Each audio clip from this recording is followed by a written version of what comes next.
They'll keep their titles. They just won't receive the They just won't monetary receive an increase in pay, correct. Now, was this a decision that you all made together, or was this a decision on the governor's part? Like, did these staffers say, look, this isn't worth it? Just The staffers were willing to give back their pay. They saw what was going on and the sort of feeding frenzy that's going on here. They agree with what the governor's trying to do.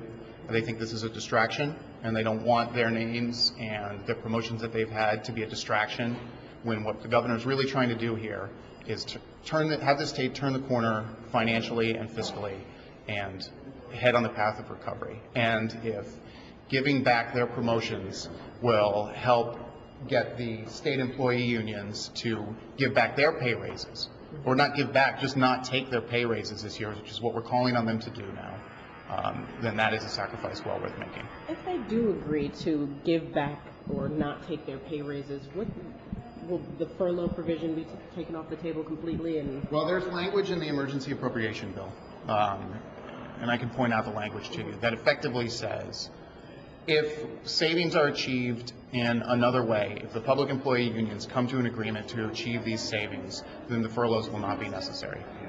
For instance, right now the governor, like I said, governor is now, because we have pulled back the pay increases that are part of these promotions, the governor is calling on the leadership of the public employee unions to withhold their 4 to 7% pay increases that they are going to get this year. I'd like to point out, by the way, that there's approximately 2,000 people in PEF who make $100,000 or more and are scheduled to get a 4 to 7% pay increase. There are more than 12,000 people in PEF who make more than $75,000 a year. They are going to get a 4 to 7% pay increase this year. How about we get those people, have the union leadership stand up and say, you know what, the state is in a fiscal crisis. We're not going to take our pay increases this year. They've already refused to do this, though, to put aside their raises. This action today seems like it might embolden them. I think that they pressured you into this action. So why would you call for it again? Is there any hope of them? No, I don't see it as emboldening. This is an action to put aside this distraction. This is a distraction.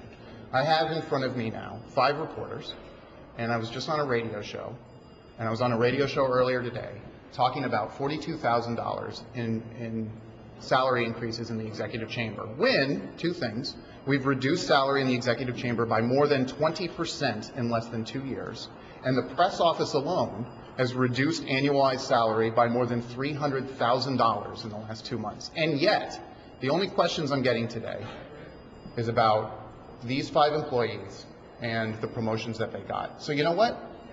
Let's let this distraction go away.